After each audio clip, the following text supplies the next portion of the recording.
예, 우리 본문 로마서 8장 3절부터 보시겠습니다. 율법이 육신으로 말미암아 연약하여 할 수 없는 그것을 하나님은 하시나니 곧 죄로 말미암아 자기 아들을 죄 있는 육신의 모양으로 보내어 육신의 죄를 정하사 육신을 따르지 않고 그 영을 따라 행하는 우리에게 율법의 요구가 이루어지게 하려 하심이니라. 육신을 따르는 자는 육신의 일을, 영을 따르는 자는 영의 일을 생각하나니 육신의 생각은 사망이요 영의 생각은 생명과 평안이니라. 육신의 생각은 하나님과 원수가 되나니 이는 하나님의 법에 굴복하지 아니할 뿐 아니라 할 수도 없음이라. 육신에 있는 자들은 하나님을 기쁘시게 할 수 없느니라. 예, 오늘은 하이델베르크 신조 5주의 첫 번째의 문항입니다. 12문인데요. 정의로운 하나님의 심판에 따라 우리는 이 세상에 오는 세상에서 영원한 형벌을 받게 됩니다. 어떻게 하면 이 형벌도 피하고 다시 하나님의 사랑을 받을 수 있겠습니까? 이 질문은 지난 11문에 대한 연결되어지는 질문입니다.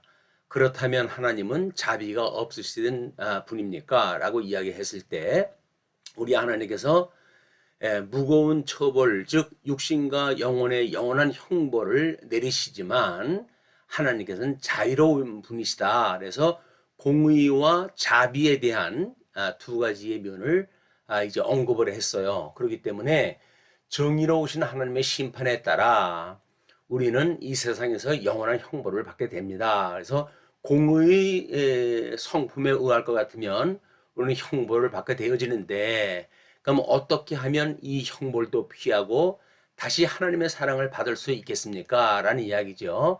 그래서 하나님은 자신의 정의가 만족되기를 원하십니다. 그러므로 우리 스스로나 다른 이가 그의 정의를 완전히 만족시켜야 드려야 합니다. 그런 그 이야기예요. 자, 우리 이 이야기를 구체적으로 한번 은혜 언약이라고 하는 측면에서 보도록 하지요. 어떻게 하면 이 형벌도 피하고 다시 하나님의 사랑을 받을 수 있겠습니까? 라고 이야기를 했어요. 그런데 우리가 창세 전에 하나님이 예정하셨던 뜻은 이중 예정이라고 하는 걸 간과하시면 성경을 풀어나갈 수가 없습니다. 왜냐하면 하나님께서 야곱은 사랑하고 에서는 미워하신 것 같다라고 하셨는데, 하나님은 이미 창세 전에 그리스도 안에서 선택하기로 예정한 자가 있고 그 다음에 버리기로 유기하시기로 예정한 자가 있기 때문에 하나님은 선과 악이라고 하는 절대 이성을 전부 충족시킬 수 있는 그런 그 분이시라고 하는 것을 우리가 놓치기 때문에 그렇습니다. 그래서 그것이 잘못 출발을 하게 되면 우리 하나님의 속성에 대한 부분이나 사역에 대한 부분이나 성경관에 대한 부분이나 우리 윤리에 대한 부분이나 모든 그런 그 문제가 어그러질 수밖에 없어요. 그렇기 때문에 우리가 특별히 이런 하나님의 에덴 동산에서 주셨던 행위 언약 그리고 은혜 언약, 이 두 개가 언약사의 출발이라고 그렇게 이야기를 했습니다. 그래서 선과 악을 알게 하는 가일무 열매를 따먹으면 죽는다 라고 했는가 하면, 또 한편 이 모든 이렇게 이제 그 실과는 따먹을 수가 있다고 이야기를 했잖아요. 그런 그 일 때문에 하나님께서는 행언약으로 인하여 망하게 되어진 그들에게 소위 원시복음이라고 하는 창세기 3장 15절에 내가 너로 여자와 원수가 되게 하고 내 후손도 여자의 후손과 원수가 되게 하리니 여자의 후손은 내 머리를 상하게 할 것이요 너는 그의 발꿈치를 상하게 할 것이니라 하셨습니다. 그 이야기는 뭐예요? 하나님께서 이미 십자가의 사건을 예고하시고 여자의 후손으로 오셨던 예수 그리스도께서 사탄의 머리를 상하게 하실 것을 약속을 하셨다는 거지요. 그걸 이제 이루어 가시는 것이 은혜 언약에 대한 성취예요. 그러니까 이 은혜 언약이라고 하는 그 이야기는 행위 언약으로 말미암아 우리가 징벌을 받을 수밖에 없게 되어져 있으니까, 그러면 어떻게 그러면 우리는 그 형벌도 피하고 다시 하나님의 사랑을 받을 수 있겠습니까? 라고 하는데 아주 원론적인 대답입니다. 그래서 우리가 이 양대 언약 창세기 1장 28절에 근본 언약 양대 언약을 하셨다는 이야기는 창조 사역이라고 그러지 않았습니까? 그런데 우리들의 이 섭리 사역을 보게 되면 행위 언약으로 인하여서 다 망하게 하시오, 그 가운데 은혜 언약을 인하여서 창세전에 구원하시기로 예정된 자들만 우리 예수 그리스도의 구속을 믿고 새 생명을 얻어서 하나님의 자녀로 살아가게 하신 거란 말이에요. 이런 구조적인 원리를 모르게 되면 우리는 문자를 잘못 이해를 갖다 해서 마치 창세기 1장 28절의 그 언약이 절대적인 걸로 이야기가 되어지는 어떤 우리 이 언약사의 기점으로 본단 말이에요. 그게 그렇지는 않습니다. 우리가 보는 양대 언약이라고 하는 그 이야기는 하나님께서 근본 언약으로 주어졌기 때문에 의와 나라에 대한 약속이고, 그 의와 나라에 대한 약속은 이미 택자와 불택자를 가지고 계신 개념으로 우리한테 약속을 하셨다는 이야기거든요. 이것이 좀 더 구조적으로 폭넓게 보질 않으면 복음에 대해서 진리에 대해서 오해를 할 수밖에 없다.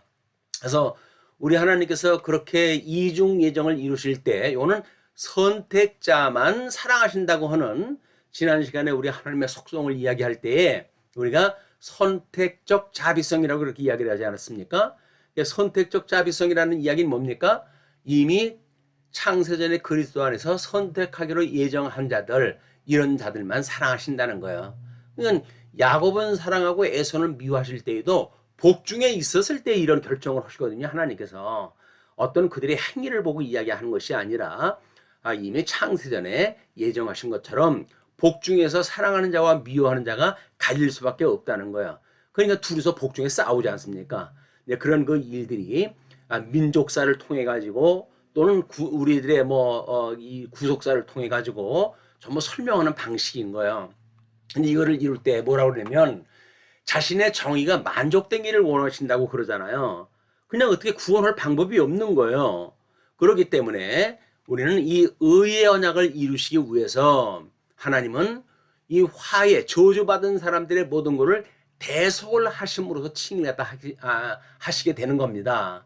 그러므로 우리 스스로나 다른 이가 그의 정의를 완전히 만족시켜 드려야 하는데 이걸 우리가 할 수가 없기 때문에 하나님께서 독생자 중보자인 예수 그리스도를 보내주시고 우리가 이 사망의 두꺼운 질기고 질긴 이 악한 권세로부터 이 십자가의 보혈의 공로로 우리를 구원하다 해내신 거예요. 그러니까 이 죄의 권세가 얼마나 두껍고 단단한지 모릅니다.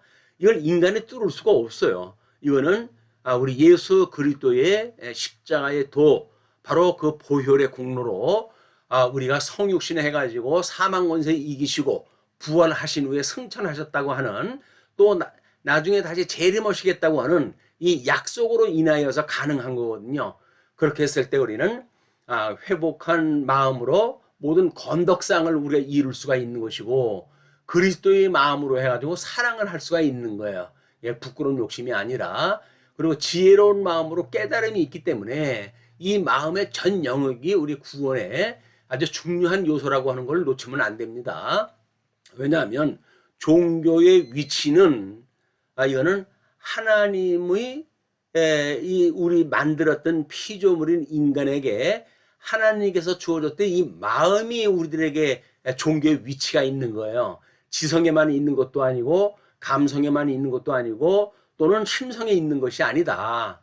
그걸 이제 다음번에 자세히 우리가 보기로 하고, 그래서 이 빛의 권세는 영적 예배가 가능하도록 회복을 시켜주시는데, 말씀이 육신이 되어 창세전 예정된 성도를 구원하시려고 제물로 죽으시고 제단으로 부활하시고 제사장으로 승천하심으로 해서 보혜사 성령을 보내서 예수 그리스도이심을 증거하시고, 그리고 주님의 몸된 교회를 세워서 교회로 하여금 진리를 보수하고 전승케 하시는 일이 그리스도께서 하시는 일이 천성사역입니다.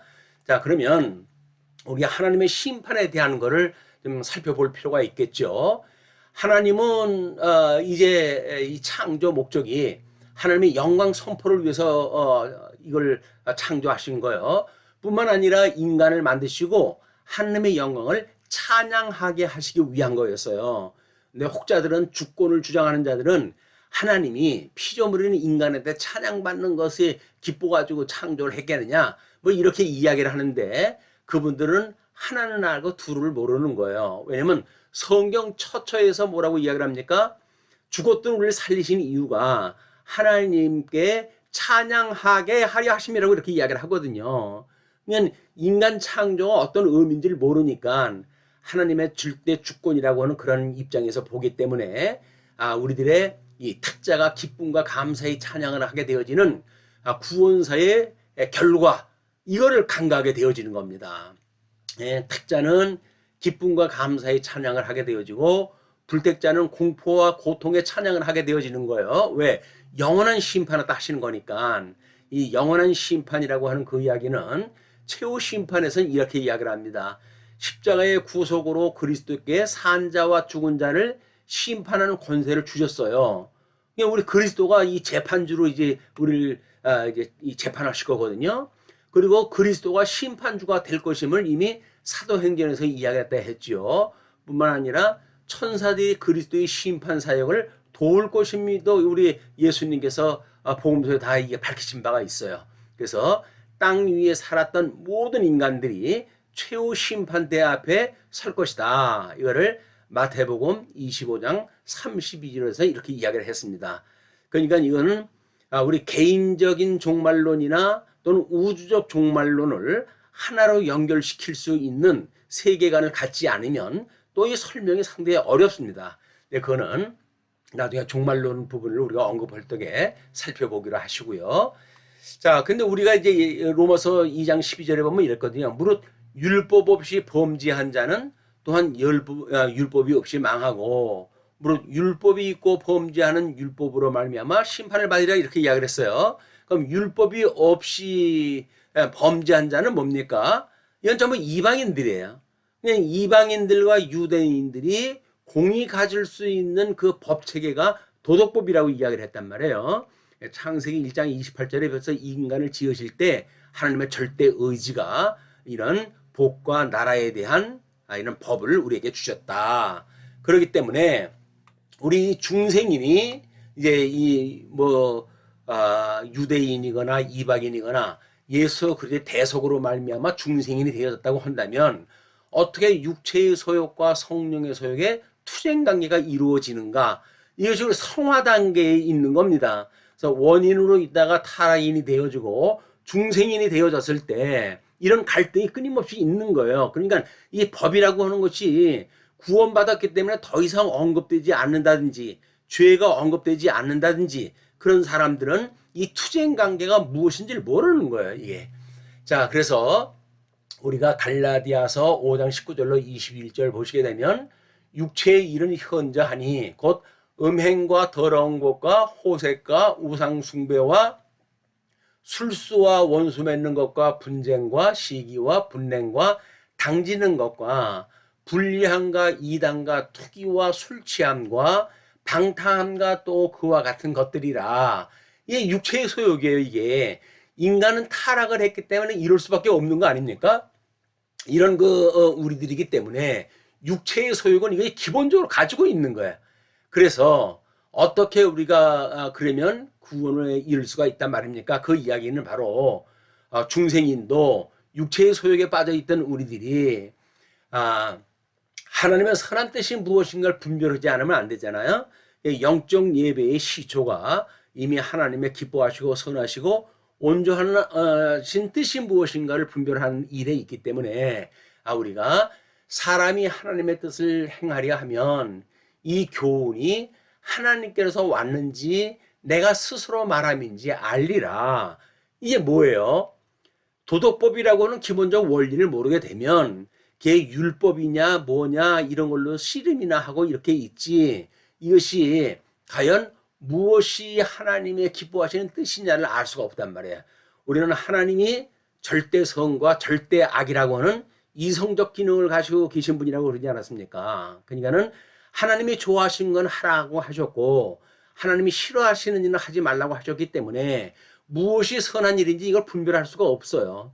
율법주의자들이 이야기했던 것처럼 그런 율법적 행위가 선한 일이라고 보는 사람들도 있고 신비주의자들이 보는 것처럼 이런 어떤 신비로운 일을 행하는 것이 하나님 앞에 선한 열매를 맺는 거라고 이야기를 하는데 잘못되어진 겁니다. 뿐만 아니라 주지주의자들이 말하는 것처럼 우리가 무엇을 기억하고 있는가라고 하는 것 때문에 그것이 하나님의 아는 지식이고 그 지식이 우리를 이렇게 하나님의 뜻을 알게 한다 이렇게 이야기를 하는데 우리 회개한 마음으로 하나님께서 우리로 하여금 이런 말씀을 깨닫게 하시지 않는다고 한다면 소용이 없는 거예요.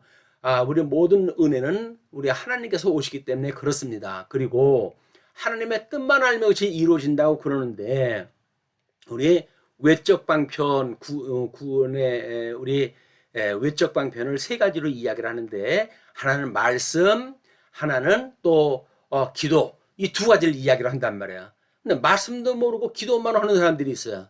하나님의 선한 뜻이 뭔지 모르고 그냥 무조건 기도를 해요. 그 막무가내로 자기의 유익을 위하여 구하는 거야. 그건 기도가 아니다. 이방인들이나 구하는 거라고 예수님께서 경계를 하셨지 않습니까? 그냥 그걸 우리가 기도를 갖다 할 때는 하나님의 선한 뜻인지 모르는지 모르고 되면 안 되는 거야. 그럼 선한 뜻으로 이루어졌을 때 그 열매가 뭡니까? 이게 소위 성령의 열매거든요. 성령의 열매는 사랑과 희락과 화평과 오래 참음과 자비와 양성과 충성과 온유와 절제니 이 같은 것을 금지할 법이 없다. 도덕법이 됐든 율법이 됐든 십계명이 됐든 이런 걸 금할 법이 없다는 거예요. 그럼 우리는 하나님께서 권면한 것이 이걸 권했을 거 아닙니까? 그럼 이것을 우리가 구해야 되고 또 우리가 하나님 앞에 회개를 갖다 하려고 한다면 이거를 회개를 갖다 해야 될 거 아니겠어요? 근데 우리는 이런 신령한 우리들의 어떤 덕목에 대한 거는 구하지를 않고 엉뚱한 거, 먹고 마실 것, 뭐 이 세상의 권세에 대한 거 또는 다른 사람을 부리기 위한 이런 명예, 권세 이런 것만을 구하니까 하나님께서 그런 걸 구하지 말라고 그러신 겁니다. 우리 이렇게 정말 신사적으로 우리가 믿는 신앙생활이라고 하는 그 이야기는 육체의 소욕으로부터 성령의 소욕으로 성화되어져 가는 걸 우리 하나님께서 이 중생인을 통해 가지고 예수 그리스도의 형상을 닮아가게 하신단 말이야. 이 형상을 닮아가기를 구하는 것 이것이 우리 하나님 나라에 이를 때까지 이거를 끊임없이 우리가 구해야 되는 기도의 내용이다. 이렇게 보시면 아마 다른 오해가 없을 거라고 보여집니다. 자, 우리 뭐 앞에서도 이야기를 했지만 하나님의 영광 선포를 위해서 했다고 그러지 않았어요? 분명히 그러잖아요. 그의 영광, 은혜의 영광을 찬송하게 하려는 것이다. 이게 하나님의 목적이라니까요, 이것이. 그러니까 그걸로 결과로 나오는 것이 성령 하나님의 인치심으로 나오는 거거든요. 이런 거를 이제 간과하게 되면 성부 하나님은 절대 주권만 이야기를 하는 거야. 예수 이야기도 안 해요. 그냥 전부 그냥 우리 뭐 여호와 이야기만 하고 그래서 기독교는 대한예수교 장로회는 기독교입니다. 기독교이기 때문에 이 기독교를 중심으로 해서 모든 게 설명이 돼야지 성부 하나님을 중심으로 해서 설명되어지는 방식은 유대교예요. 유대교. 이걸 놓치게 되면 우리는 엉뚱한 신앙생활 하고 만다. 이거를 좀 더 심각하게 좀 받아들여 주셨으면 좋겠어요. 그래서 영광의 본체가 되신 성부 하나님께서 영광의 광채이신 예수 그리스도를 보내주신 것도 하나님의 이런 뜻이 있었기 때문에 예정하신 것 또 하나의 세우신 법 이걸 이루는 일인데 인간이 스스로 이걸 할 수가 없다고 그러지 않았어요. 그러니까 성자 하나님을 이 땅으로 보내주셔가지고 스스로 모든 법을 행하게끔 하신 거예요. 예수님이 법이십니다. 그렇기 때문에 예수님이 또 뭐 하나님의 그 율법을 이걸 지켜야 되느냐 뭐 이렇게 해가지고 이야기하는 것도 법 체계를 오해하고 계시기 때문에 그러는 거예요. 예수님은 이미 나는 길이요 진리요 생명이라고 말씀하셨기 때문에 예수님 스스로가 법이에요. 그냥 그 법대로 사는 거예요. 그걸 모르니까 예수님이 여기서는 죄도 짓고 뭐 이런 율법도 그렇게 무시하는 일을 갖다 하고 그랬는데 그런 거는 예수님이 죄를 진 게 아닙니까? 이렇게 이야기를 하는데 예수님이 법이신 분이기 때문에 그분이 하신 것이 율법에 대한 바른 해석이에요. 그걸 오해해 놓고 율법의 법이 따로 있고 예수님이 행하시는 법이 따로 있다고 생각이 드니까 예수님이 하나님의 율법을 어겼다느니 이런 엉뚱한 소리를 다 하게 된다. 그래서 이제 그 성자 하나님께서는 승천하시면서 우리 성령 하나님을 약속을 하셨고 성령 하나님이 오시게 되면 성도들이 권능을 받고 증인이 될 것을 약속을 하셨단 말이에요. 그 약속대로 오순절에 성령님이 오셨어요. 성령님이 오시는 일이 뭡니까? 인치시는 일을 갖다 하시는 거니까 우리가 예수님을 믿고 제대로 믿었는지에 따라서 우리 죄를 용서하시기도 하고 아니면 더 굳은 죄 가운데 가두기도 하시는 거예요. 그냥 이런 삼위일체 하나님의 사역을 모르고 예수를 믿는다는 이야기는 매우 오해하기가 쉽습니다. 그래서 창세전에 그리스도 안에서 우리를 택하신 하나님의 그 선하신 뜻, 그 뜻을 이제 법으로 해가지고 선포했다 하셨고 그를 예정을 해가지고 예수 그리스도로 말미암아 자기 아들들이 되게 하셨다. 말미암았다는 이야기는 뭐예요? 대속이라고 하는 이 첫째 아담이 지킬 수 없었기 때문에 다 망했고 그렇기 때문에 둘째 아담으로 오셨던 예수님께서 친히 살리는 영으로 오셔가지고 우리를 하나님의 아들들이 되게 하셨다. 그러므로 우리 성령 하나님께서는 그런 걸 바로 믿는 자들을 은혜의 영광을 찬송하게 하시는 이 사역을 교회가 끝나고 우리 예수님 오실 때까지 우리를 붙들고 계신다. 그것이 성령의 충만함입니다. 성령의 충만하니 뭐 이상한 그냥 뭐 샬라샬라 해가면서 하고 또 성경에서 그 많은 이상한 짓 터해가면서 하는 것 이런 신비주의적인 것이 성령 충만함이 아니라 성령 충만함이라고 하는 것은 이런 삼위일체 하나님을 바로 아는 이런 우리들이 은혜의 영광을 찬송하게 하는 거예요. 이걸 바로 아는 것이 매우 중요하다. 근데 이제 우리가 문제가 뭐냐면 우리가 이 사람이 마음으로 믿어가지고 의에 이르고 입으로 신하여 구원에 이른다고 그러잖아요. 예수님께서 온 마음을 다하여 하나님을 사랑하라고 이렇게 이야기하는 것도 마찬가지입니다. 마음과 뜻과 또 거기에 우리들의 하나님을 존경하는 몸과 목숨과 이런 걸 다 해가지고 하나님 앞에 순종을 하라고 그러는데 그게 바로 뭐냐면 이 전 인격적인 걸 가지고 예수님을 믿으라는 거예요. 이걸 우리가 사람의 다섯 품성을 이렇게 나누었다고 한다면 이건 종교의 위치를 갖다 이제 구분한 거고 이거는 사람의 가치에 대한 이야기고 하나님의 법에 대한 이야기고 이거는 성도의 윤리에 대한 문제예요. 사람의 다섯 품성은 우리 사전적 의미로 해가지고 본래부터 지닌 성격이나 품성이 가지고 있다고 그랬는데 일반 사람들은 이 영이 있다고 하는 걸 모르잖아요. 그냥 혼백으로 이루어진 것이 인간이라고 생각을 하니까 성경에서는 영과 육으로 지음을 받았다라고 하는 이원론을 이야기를 하고 있고 그리고 하나님께서는 이 마음도 지으시고 그래요. 그들 모두의 마음을 지으시며 그들이 하는 일을 굽어 살피시는 이로다. 이 마음이라고 하는 그 이야기는 우리가 어떻게 지정의라고 하는 인격적 작용을 위해 가지고 전인적인 믿음을 가지고 있는지 하나님께 감찰하신다는 거예요.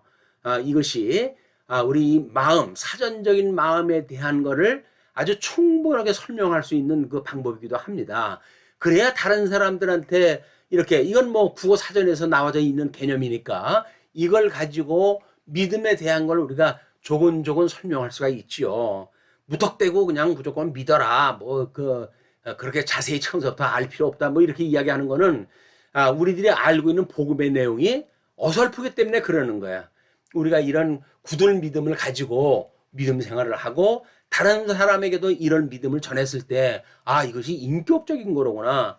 요즘 기독교가 개독교라고 폄하되어지고 그러는 건 뭐예요? 이런 인격적인 게 보이지 않기 때문에 그러는 거거든요. 이럴 때일수록 더 성경적인 우리 성도들의 삶에 대한 것들을 설명하고 이거의 기준에서 우리가 살고 삶으로 본이 되어진 행동을 보여주므로 많은 사람들이 우리를 보고 영광을 하나님께 돌리도록 하라라고 주님께서 그렇게 이야기하셨잖아요. 우리가 그렇게 살아가는 거예요. 이게 증인의 삶이에요. 억지로 해가지고 믿지 않는 사람 그냥 목살 걸고 해가지고 교회로 끌고 가는 게 이게 전도가 아니라 증인의 삶이라고 하는 거는 전 인격적으로 사는 겁니다. 그래서 앞에서 이야기를 했지만 성령의 열매가 뭐예요? 대체적으로 좀 무형적인 것들이에요. 그렇죠? 사랑과 이거 거기에 이제 우리 뭐 주어졌던 9가지 성령의 열매가 전부 그런 거예요. 그냥 우리들이 그런 걸 모르게 되면 뭔가 이게 눈에 보이는 거에서 열매를 찾으려고 하니까 우리가 예수를 믿는지 나 스스로도 확신도 안 쓰고 그렇게 되어지는 거거든요. 우리 믿음의 선배들이 끊임없이 우리한테 뭐라 그럽니까? 성부 우리의 아버지 하나님과 예수 그리스도로조차 은혜와 평강이 너희에게 함께 있을지어다라고 그러잖아요. 은혜와 평강이 우리들의 열매인 거예요. 이런 세속 속에 살면서 거룩한 삶이라고 하는 그 이야기는 하나님의 뜻을 따라 살아가고 또는 믿음으로 살기 때문에 우리가 거기에서 은혜와 평강을 누리고 살게 되어지는 거란 말이에요. 이것이 믿음 생활의 진면목이 무엇인가를 바로 아는 그런 기회가 됐으면 좋겠습니다. 그래서 복음에는 하나님의 의가 나타나서 믿음으로 믿음에 이르게 하나니 기록된 바 오직 의인은 믿음으로 말미암아 살리라 한 것 같다라고 그러지 않았어요. 이거를 우리가 왜곡하게 되어지게 되면 싸구려 은혜를 받게 되어져서 제자도도 없고 십자가도 없고 살아계시고 성육신하신 예수 그리스도도 없는 그런 은혜를 소위 이야기를 한단 말이에요. 이런 우리 5대 교리도 찬찬히 좀 살펴보셨으면 좋겠어요. 우리가 전인적 구원의 서전을 끊임없이 이야기를 했지만 대부분 왜 우리가 성화의 열매가 맺히지 않습니까? 이 전인적인 중생인의 삶이 왜 나오질 않습니까? 이게 양자까지 되어진 것이 구원이라고 이야기를 하는 거예요. 그러나 이 믿음의 주를 우리가 바라본다는 이야기는 온전케 하시는 예수를 바라보는 일이거든요. 빌립보서에 보게 되면 내가 이미 얻었다 함도 아니고 온전히 이루었다 함도 아니라 오직 내가 그리스도 예수께 잡힌 바 된 그것을 잡으려고 달려가노라 그랬잖아요. 그러니까 우리 사도 바울은 다메섹 도상에서 예수님을 만났어요. 그리고 그 예수님을 그가 만나는 그런 그 일이 획기적으로 해서 그가 하나님을 향한 바른 마음으로 돌아섰단 말이에요. 그러면 그 나머지 삶을 산다는 건 뭡니까? 이것이 끊임없이 그걸 잡으려고 달려가는 거예요. 그게 뭐예요? 이때 회심했던 그 마음, 이거를 온전하게 이루시는 그런 십자가의 도를 향해 가지고 끊임없이 다른 박질 치는 것이 여기서 완성됐다고 해가지고 멈춰 있는 게 아니라니까요. 근데 우리 한국의 모든 신자들은 여기에 멈춰 있다고 생각이 드는 거예요. 아니면 또 열심히 있는 사람들은 더 하는 거를 인간의 어떤 의를 끌어다가 이걸 성령의 열매를 맺겠다고 하니까 반복음적인 신앙 생활을 하게 되어지는 것이다. 그래서 우리 이것도 온전케 하시는 예수께서 하시는 믿음으로 살게 하는 거야. 그래서 우리 은혜의 외적 방편을 주셨는데 그 중에 하나가 말씀과 이 성례라고 그러지 않았어요. 성례가 뭐예요? 끊임없이 초심을 갖다 기억나게 하시는 일이거든요. 근데 이것이 그냥 의식적인 행위라고 해가지고 뭐 성례를 갖다가 그냥 뭐 대충 한다든지 또는 의미를 갖다가 없게 한다든지 이렇게 하는 건 맞질 않아요. 물론 우리 중세기 때 칠성례를 이야기했던 그거는 잘못되어진 거지요. 그러나 우리가 이 세례와 성찬이라고 하는 두 가지의 성례는 매우 중요한 겁니다. 전부 예수님께서 이걸 명하신 것들이에요. 이거를 간과해가지고는 은혜를 받는 일에 매우 우리가 손해를 보는 일일 수가 있다. 그런 이야기입니다. 우리 뭐 늘 하는 기도입니다. 끊임없이 우리 하늘에 계신 우리 아버지여 이름이 거룩히 여김을 받으시오며 뜻이 하늘에서 이루어진 것 같이 땅에서도 이루어지이다. 오늘 우리에게 일용할 양식을 주시옵고 우리가 우리에게 죄 지은 자를 사하여 준 것 같이 우리 죄를 사하여 주시옵고 우리를 시험에 들게 하지 마시옵고 다만 악에서 구하시옵소서. 나라와 권세와 영광이 아버지께 영원히 있사옵나이다. 아멘. 다시 이거는 설명을 다 드리지 않습니다. 나중에 또 한번 기회가 되면 설명을 드리죠. 마치겠습니다.